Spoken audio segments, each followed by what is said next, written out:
అంటే చూడండి, అప్పటిదాకా మాయ పట్టుకొని ఉంది. ఈ మాయ ఏం చేస్తుందంటే, కొంతమందిలో నేను చూసిన వాళ్ళు ఉన్నారు, అప్పటిదాకా అతి భయంకరమైనటువంటి ప్రేమలో ఉన్న వాళ్ళు కూడా కాశీకి రాగానే మనం ఇవన్నింటినీ వదిలేస్తుంది.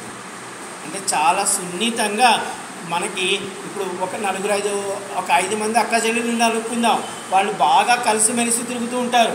కానీ అందులో ఒక అక్క కాశీకి వచ్చింది అనుకోండి, ఆవిడ కొన్ని రోజుల తర్వాత ఏం చెప్తుందంటే ఆ చెల్లెలకో అక్కలకో, నాకు ఇంకా మీతో అంటే వాళ్ళు ఏదైనా ఫంక్షన్లకో లేకపోతే పెళ్ళిళ్ళకో రమ్మన్నా, మీరు చేసుకోండి ఎప్పుడు వస్తాలే అని కాశీలో ఉండిపోయి. అంటే ఆవిడకి ఏమవుతుందో తెలుసా, ఎన్నో యుగముల నుండి ఆవిడ కాశీని అనుభవిస్తుంది లోపల, కానీ ఆవిడకి అది తెలియదు.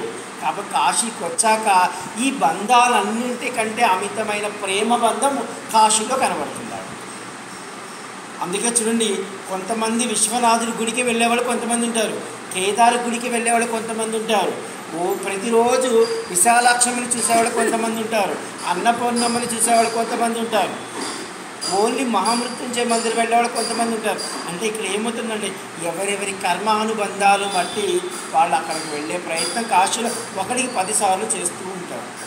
నాకు ఒక మంచి సాధకుడు తెలుసు, భైరవ సాధకుడు.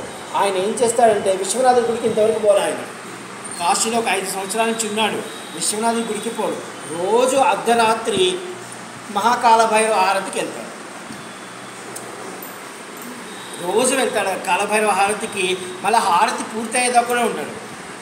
ఆ 12 గంటలకు వెళ్తాడు, హారతి మొదలు పెట్టగానే ఒక దీపాన్ని చూసుకుంటాడు, వెనక్కి వచ్చేస్తాడు. ఆయన విశ్వనాథుడి గుడి దగ్గర కూడా పోడు. ఆయన అనుకుంటాడు నాకు భైరవుడే చాలు. అంటే ఆయన భైరవ ఉపాసకుడు, ఆయనకి భైరవుడిలో కనబడుతున్నాడు ఈశ్వరుడు. అదే ఈ విధంగా ఇక్కడ ఎంతోమంది ఎన్నో రకాలుగా తరించేవాళ్ళు కాశీలో నేను చూస్తున్నాను. అంటే ఈ ఓం మునీశ్వర విశ్వనాథుడు పార్వతీ మాతతో నాతో చూడు చెప్పుచున్న సుబ్రహ్మణ్య స్వామి ఈ అగస్త్యమునికి చెప్తున్నాడు, నాతో సమస్త పరివారంతో వారణాసికి పయనమయ్యాడు. అంటే మహాదేవుని గణాలు ముందు, అంటే ఇక్కడ ఇంకా చాలా ఉంది. ఈరోజు నేను ఈ యొక్క అధ్యాయం చదివాను, 57వ అధ్యాయం చదివాను. అందులో 126 శ్లోకాలు ఉన్నాయి. నన్ను క్షమించాలి, నేను చదివింది ఈరోజు 2 శ్లోకాలు. ఈరోజు మీకు చెప్పేదంతా 2 శ్లోకాలే చెప్తాను. అయితే మహాదేవుని గణాలు ముందు నిలబడ్డాయంట. అంటే చూడండి, ఇప్పుడు ఎవరైనా మనం విష్ణుమూర్తి ఉన్నాడు అనుకోండి, విష్ణుమూర్తి ఎక్కడికైనా పోదామంటే గబగబా గరుత్మంతుడు రెడీగా ఉంటాడు. అర్థమైందా?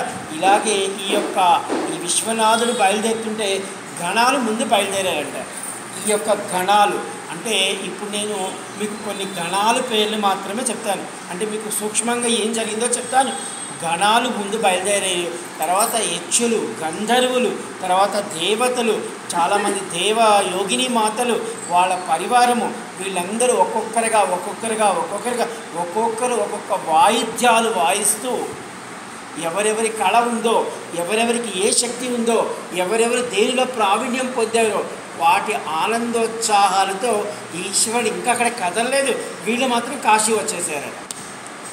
అంటే ఒకరి ముందు అలా వీళ్ళందరూ వచ్చేస్తున్నారు. అంటే వస్తాడని తెలిసిపోయింది, వీళ్ళందరూ వచ్చేస్తున్నారనమాట. అంటే ఆయన పరివారం అంత ఉంది అక్కడ, అర్థమైందా? అయితే ఇప్పుడు మనం చెప్తాము, కొన్ని గణాల పేర్లు చెప్తాను నేను మీకు. అంటే ఆయన గణాలు మీకు నేను చెప్పాను, నాకు గురుగారు చెప్పారు, కాశీలో చాలామంది ఈశ్వరుడి యొక్క గణాలు ఉన్నాయి. అంటే కాశీకొండ మొత్తం ఆయన చదివి దాన్ని ఇంకా ఎన్నో పుస్తకాలు చదివి 3600 గణాలు నేను కాశీలో చూశానని చెప్పారు ఆయన.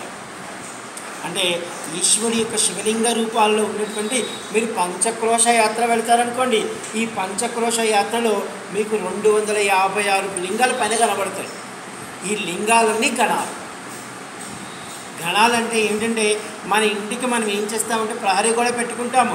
ప్రహరీ కూడా మనం చిన్నవాళ్ళం కాబట్టి ఒక ప్రహరీ కూడా పెట్టుకుంటాం.